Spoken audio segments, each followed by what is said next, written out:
I'm going to start today's meeting with a meditation so that we will set all our energies in a good place. So if you like, you can put palms together or palms on your lap. We're going to take a deep breath. First, do not close your eyes yet. We're going to focus on something ahead of you, directly ahead of you. Keep your eyes open, but focus on your breath. Take a very long, slow breath and exhale very slowly. We're going to do 3 of these to set our energies in a calm place. Ready now? Take a deep breath. Breathe in. Keep your eyes open. I know we all want to close our eyes, but keep your eyes open. Melanie, you might want to keep your eyes open for 3 breaths before we close it. Then when we do, I mean, we always have a tendency to just, let's just close our eyes and do it.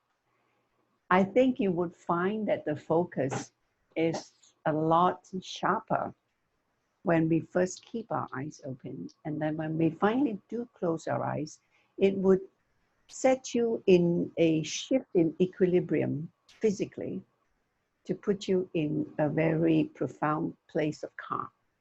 Let's do that. Eyes open, focus on something ahead of you. Take a deep breath.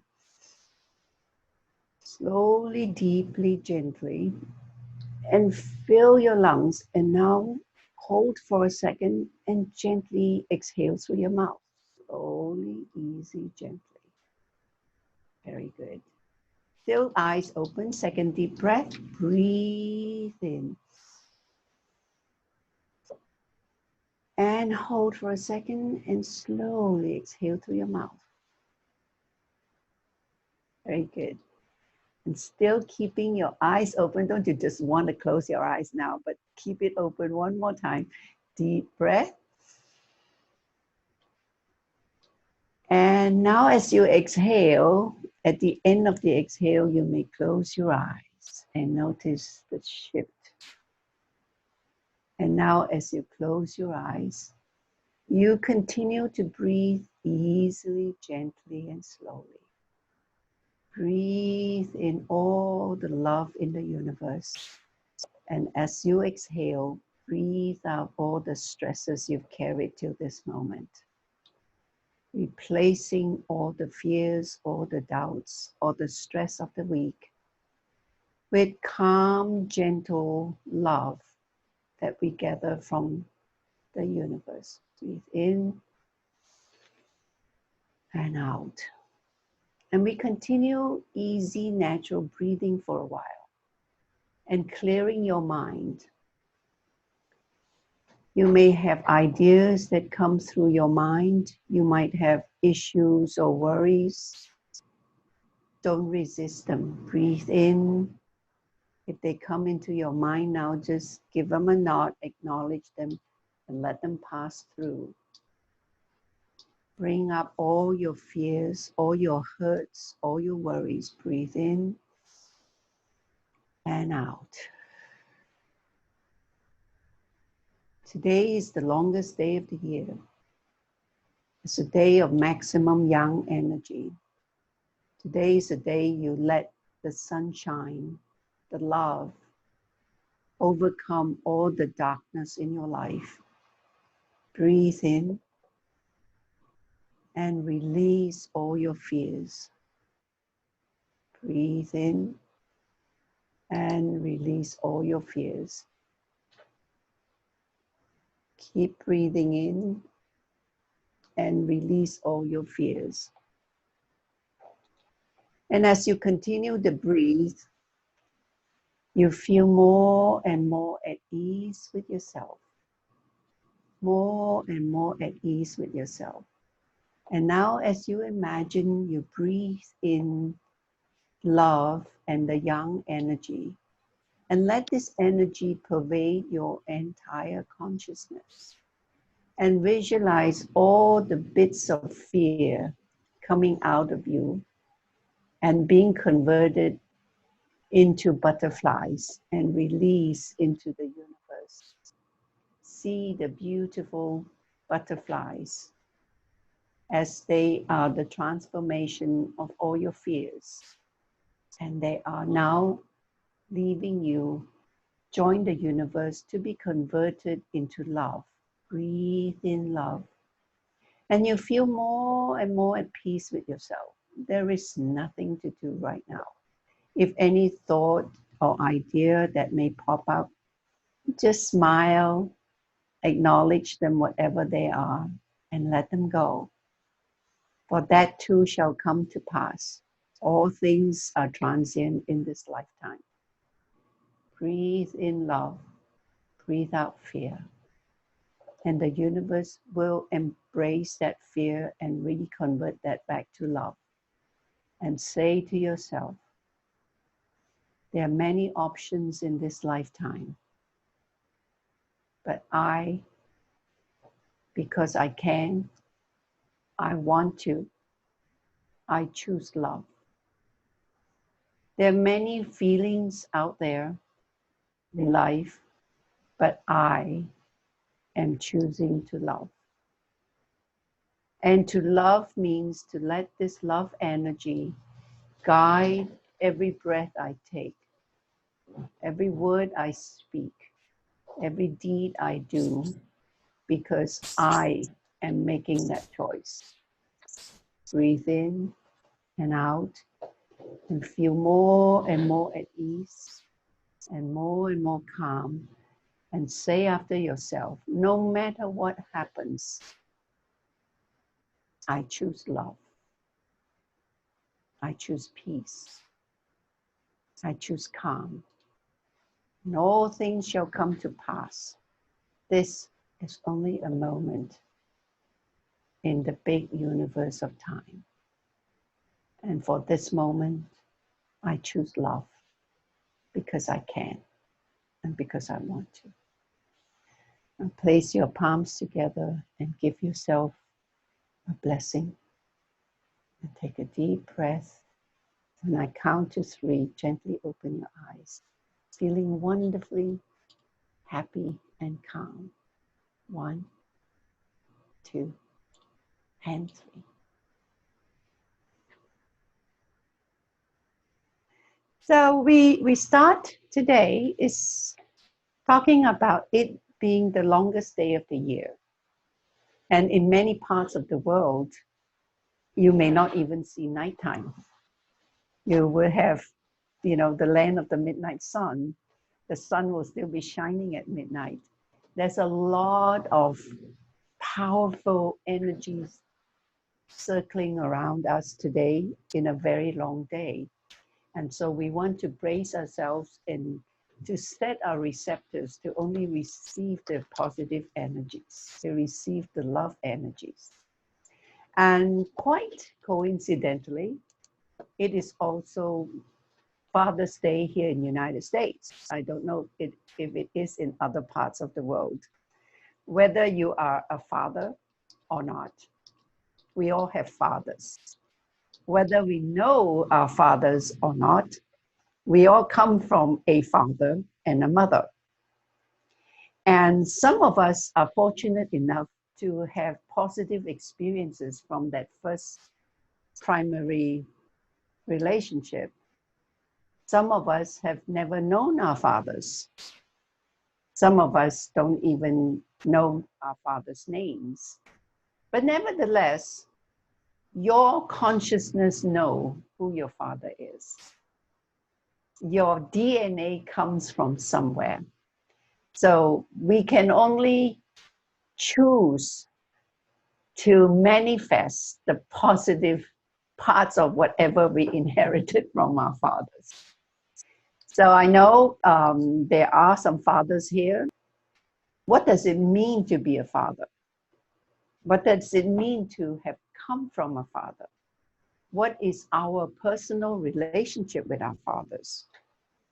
Father is a very small word, but has a very big impact on all of us. And I have in my work worked with people who've had wonderful relationships with their fathers. I have also worked with many unfortunate clients who have been physically, sexually abused by their own fathers when they were children.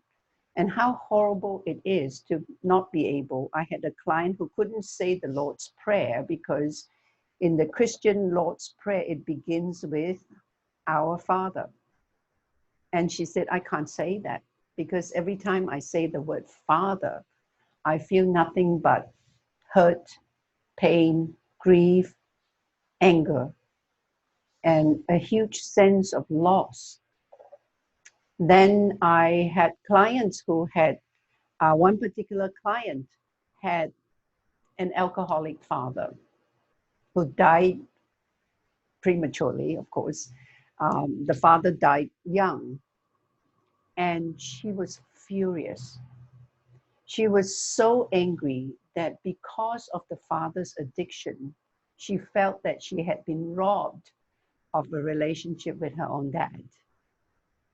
And that anger ate her up until we sorted it out. My father died when I was 16. And so I don't know what it's like to be an adult and still have a father telling me what to do. Some of us wish we didn't have a dad who still tells us what to do, and we are grown-ups. I have worked with people in their 60s and they're terrified because their parents are coming to visit. I said, you're 60 years old.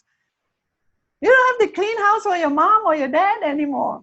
And they said, you don't understand. You don't understand. My father is coming into town. And when it comes to parents, we are all children. So I'm an orphan now at my age. My mother died in 1998. My father died in, 1968. So my mother died almost the same month, 30 years after she was widowed. The memories of my father I hold are not that so much when I was 16. I do remember watching him die. He had lung cancer and I had to take care of him. I was the oldest person at home at the time. My older siblings had gone to college or got married. So I was the only person, and the doctor had to train me to give him morphine injections for the pain. It was horrible. And I took care of him for almost a year, and I would pray for him to die. It's a horrible thing for a child to do. Yeah, that was my dad. See the resemblance? So it was very interesting, the legacies we leave with our children. So one of the things I remember, last week I talked about how amazing he was when somebody stole from him. Instead of being angry and firing his employee, he gave his employee a full bag of copper and begged his employee to forgive him for not being a good boss, to make sure that the employee was making enough to feed his family. And so instead of losing an employee and being angry, he earned himself, because of his generosity and his ability to forgive himself and the employee, he gained himself a loyal employee for life and a friend. I look back, what did I learn from my dad? He was a self-made engineer. He went to school for only 2 years because his parents couldn't afford to keep him in school. He was kept in school for 2 years by his teachers who donated pencils and paper. As long as the teachers got together and said, as long as you can get yourself to school, we will help you. And he was a very good student. And he was in school for 2 years. And so in his life, he wanted to make sure, number one, he wanted to have lots of children because he was an only child. And he was crippled in one leg. People would think nobody wanted to marry him. So his mother bought a child bride. That is another story for another day on marriage. So he taught himself how to read, and he taught himself how to sign his name in English. So his children, when we return our report card to school, we wouldn't have a thumbprint like some of my classmates did, because most of my classmates have parents who've never been to school. They don't know how to read or write. So the father would put a thumbprint on the report card saying that he had received the report card of the child. My father learned how to write Chin Yun Chong in English and in cursive.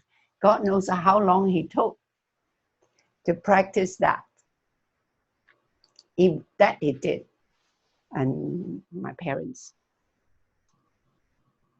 We all lived in a fairly big house. There had 8 children, and then cousins whose parents were too poor to keep them. Cousins will show up at my parents' doorstep, and we took them in. My mother's brothers would show up at the doorstep, and my parents took them in. So my twin uncles worked for my dad. And we all lived together in this big house, piling on top of each other. In our hallways at night, the workers had come from the small villages into town. They have no place to stay. So the workers would have a fold-up cot made of canvas and wood. And it folds up like a little stool that people take for fishing. And at night, they would just fold up their cot and sleep in the hallways in our home. So I'm used to having people all over the place. And we had one toilet, and it wasn't a flush toilet. So let's not go there today. And we did not have shower. We did have plumbing. So all those things. But you know what? As children, we didn't care. We didn't say, oh, you know, I didn't go to school in Alexis, and I didn't go to private school. I didn't go to extra music lessons. I would sit outside my neighbor's house to listen to her play the piano. All those things didn't matter. I had one dress and my school uniform, and one pair of flip-flops and 2 pairs of canvas shoes that we have to scrub and wash and put that white stuff on it so we'll look clean. So that's all I have. And we have no clutter because we didn't have enough stuff to create clutter. All the 3 sisters, everything we owned fitted in one little wardrobe thing. Didn't matter. But we know that there are other people who have more stuff than we have. We know that people with big cars and big houses. We've seen wealth. We did not have television, but occasionally we get to go to the pictures. We get to go to the movies. And we've seen stuff, but somehow it didn't matter to us. So one day, my dad had a tool and die shop in the back of the house. So I'm used to working and living in the same space, which is exactly what I'm doing now. We didn't have any toys. We have to invent our own games. And now I don't know about you people, but I did know how to climb a coconut tree. You know, a coconut tree has no branches. It takes skill. If there's one skill I can claim from my childhood, I could climb a coconut tree all the way up to the top to get a coconut. And of course, when I'm up there, my grandmother who was babysitting was very upset, was at the bottom of the tree with a cane. You naughty girl, you shouldn't. First of all, girls don't climb trees. Second of all, you do not climb a coconut tree. What were you thinking? So here's the grandmother with the cane under the tree. And I'm like, oh God, do I stay up here or go down there and be beaten? What's worse? So I'm stuck with a hand on the coconut and the other hand on the tree trunk. These all little stories I'm sharing with you is because it's wonderful training. I see today's children who have video games and iPhones and all this stuff, they're missing out on real life experiences. People look at us, oh, you know, we have Peace Corps that come into our town. You poor people, you know, little people from Malaysia, you're poor. And poor thing, but they have no idea how rich we were. We played with our imagination. We created games. We would draw things on the sand and build countries and universes with a stick and the sand in the street. My dad had this machine shop. He made things out of steel. So we have these long, big steel bars that sit outside in the veranda of the house. And you would feed this, well, what, 10 feet and sometimes as round as this big steel bars. You will feed it into the lathe, and the person would churn the steel pieces into tools. I always thought it was magic. I thought I lived in a magic kingdom. You see these huge tubes of metal go into one end of the machine and it comes out with all these incredible things at the other side. So I did believe it was magic. So one day I was standing outside and my dad came up and he held my hand and he said, I want you to, I must have been about 5 or 6. He said, I want you to do something for me. You're going to stand here and look really hard at these metal bars. And you're going to look so hard until you can imagine them and reduce them to the size of a needle that you can stitch 2 pieces of silk together. I understood that because I used to play in my aunt's house. My aunt was a tailor. So I'm used to the needle and thread stuff. And so I said, Dad, this is about 10 feet long and this big. How do you reduce that to a piece, to a needle so fine you can sew 2 pieces of silk together? So today, my small idea I want to share with you that I learned from my father. I stood there and then he said, come see me when you're done. So I stood there and I looked and I looked and I looked. And I said, how do I turn this big piece of steel into a needle? Dad came out and checked in on me and said, it's not getting any smaller. It's still as big as it is. And I looked and I looked and I looked. And my dad said, you figure it out. You figure it out. I said, how?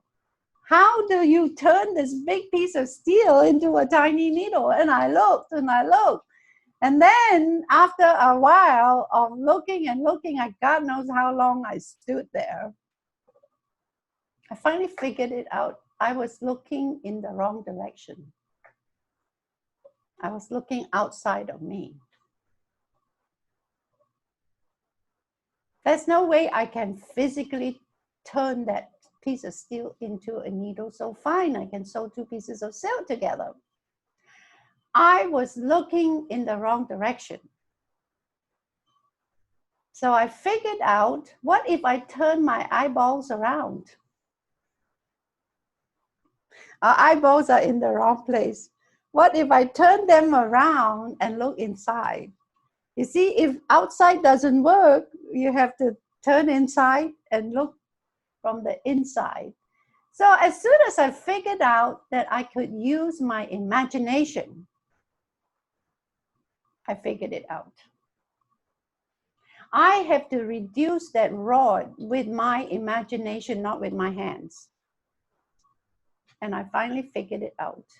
And in my mind, I chipped away at it. I chipped away at it like magic until I could see it in my mind's eye that I turned it into a needle. I was very good training, don't you think? And my dad didn't have a PhD in education.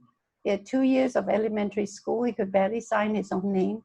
Looking back now, this must be about 62 years ago. That was profound and brilliant. And I now know there is nothing that will faze me that I cannot imagine a solution for. All I have to do is to be quiet and turn my eyeballs around. Because I do believe everything we need to be peaceful, calm, and happy is within us. Because we spend so much time being attached to outside things. We spend so much time worrying about what other people say to us. We spend so much time worrying about what other people think of us. I've worked with many people who have just, spend most of their lives working so hard to make a lot of money, to buy things they don't need, to impress people they don't even like or don't even know. We're still the big society out there. What are they going to think about me? And so we create all these monsters to scare ourselves. It's pretty silly, isn't it? The lesson I want to share today is that sometimes life presents us with insurmountable problems. At least we think they are insurmountable. But what really works for us is we don't look at the problem and look at it outside and point fingers. You are the problem. You caused my pain. If I didn't marry you, I wouldn't have this problem today. If I didn't have you as my child, I wouldn't be suffering all the disrespect I'm getting.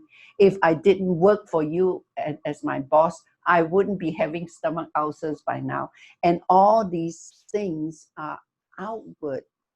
They're outward descriptors.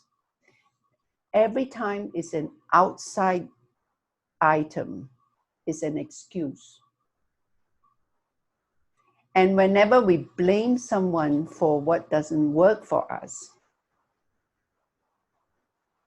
we are actually giving away our own power to heal. If it's his fault, if it's her fault, then I'm really screwed, right? Because they're not here. This whole society of people I haven't even met yet. I once had a client, she wouldn't go to a cruise with her church group because she's afraid that these people whom she had not met yet would judge her. Now here's a person who, when she goes to work, make decisions, life and death decisions that concern 1,000 people every night. She's clinical supervisor in a big hospital. And she's scared of 200 people she's never met. Doesn't that sound ridiculous? Right? I mean, if I was in the ICU, I want her to be in charge because she knows her stuff and I trust her. She'll make life and death decisions. And yet she is terrified of being judged by 200 people on this cruise whom she has never met. So whether you're happy, whether you're not happy, you're right. And the choice is, you can see that metal rod as a big problem in front of you, or you can reduce it to the size of a needle that you can sew 2 pieces of silk together. The choice is yours. So that is a very small thing that day, given to a very small child that day, that 62 years later, I realized that that gave me a basis to deal with things that seem impossible. And that, I think, was the day I learned to trust. Now I want to go around the room. If you have anything to say, something you want to share about what you've learned about your dad who taught you something, or it also could be what you know about your father. One thing he taught you what not to do. That you may have noticed one big boo-boo that he had made and you will swear you would never repeat that mistake. One thing I know, my dad didn't know it then. He smoked himself to death. He died of lung cancer at the age of 50. He used to give me $1, 1 ringgit, and I'll go to the store to buy his cigarette and he'll give me the change. He smoked Lucky Strikes. It wasn't so lucky, and it certainly struck him. So that's one thing I learned from my dad, not to. Therefore, I do not smoke. I spent half my life as a health educator telling people not to smoke. And no matter whether we have a good relationship with our fathers or a less than good relationship with our fathers, I think if we dig deep and long enough, we all know at some moment in time, some part of your life, that person had loved you. And for that, we're all very grateful. So now I want to leave us with an idea for next week. I hope you come back and join us. What would our children say about us? Let's consider, what is one thing, how would you like your children to describe you if they were in a session like this in the future? And people say, well, remember your dad, remember your mom. What is one positive thing? I think if we go down the complaining path, you can dig up a whole can full of worms. It takes effort. It really does take more effort, especially when you currently don't have the best relationship with that person, to dig up something good to say about the person. One of the things I do with clients in my office, people come to us because they want to feel better. They want to suffer less, whether it's physical pain or emotional pain. They want to feel better. That means they want to have a better quality relationship with whoever that person was that you feel hurt about. It is so easy to love people we like. It takes so much more effort to be able to love the people you do not like, especially people you feel who have done you hurt or harm. It takes effort, a lot of it. How do we do that? The only way we can leave suffering is to detach. It's a small word with a big call for action. How do you detach from those relationships that hurt you? To detach doesn't mean you forget. To detach is to acknowledge and validate and make a choice not to let it hurt you. That is empowerment. Because the only person who can choose how you feel is you. So what I hope this week will give you a lot of peace and joy and quiet reflection as to maybe write down 3 things you want your children, or 3 words or phrases you want your children to say about you if asked someday in the far future. I hope we all live a long, long time. And long after we're dead, how would you like your kids to characterize their relationship with you? I'm going to bid you peace. Everyone have a wonderful week and go out and make somebody smile. So as I said, if you benefited from these chats, don't send me any money. Go out and make somebody smile. Share the information and love yourselves and love the people around you. Have a great week.